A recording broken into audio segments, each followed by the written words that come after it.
যুক্তরাষ্ট্র, রাশিয়া ও চীনের পর এবার হাইপারসনিক ক্ষেপণাস্ত্রের দিকে জোর দিচ্ছে ইরান। আর এ বিষয়ে এর মধ্যে সতর্ক অবস্থানে ইসরায়েল ও তার পশ্চিমা মিত্ররা। ইরানের ক্ষেপণাস্ত্র সক্ষমতা দিন দিন বেড়েই চলেছে। আর ইরানের এই সক্ষমতার বিষয়ে ইসরায়েল ও পশ্চিমাদের সতর্ক করেছেন বিশ্লেষকরাও। তারা বলছেন ইরান স্পষ্টভাবে দেখানোর চেষ্টা করছে তাদের কাছে এমন একটি ক্ষেপণাস্ত্র রয়েছে যা পুরো মধ্যপ্রাচ্যকে হুমকি দিতে পারে। শুধু তাই নয়, তাদের ক্ষেপণাস্ত্র ইউরোপেও আঘাত হানতে সক্ষম বলে দাবি করছে কেউ কেউ।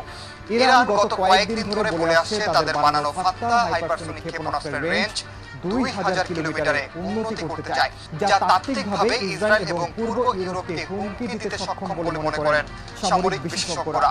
ইরানের ইসলামিক বিপ্লবী গার্ডের অ্যারোস্পেস ফোর্সের কমান্ডার আমির আলী হাজজাদে গেল সপ্তাহে তেহরানের সক্ষমতার বিষয়ে হুঁশিয়ার করেন। আর তার দাবি হলো ইরানি গণমাধ্যমে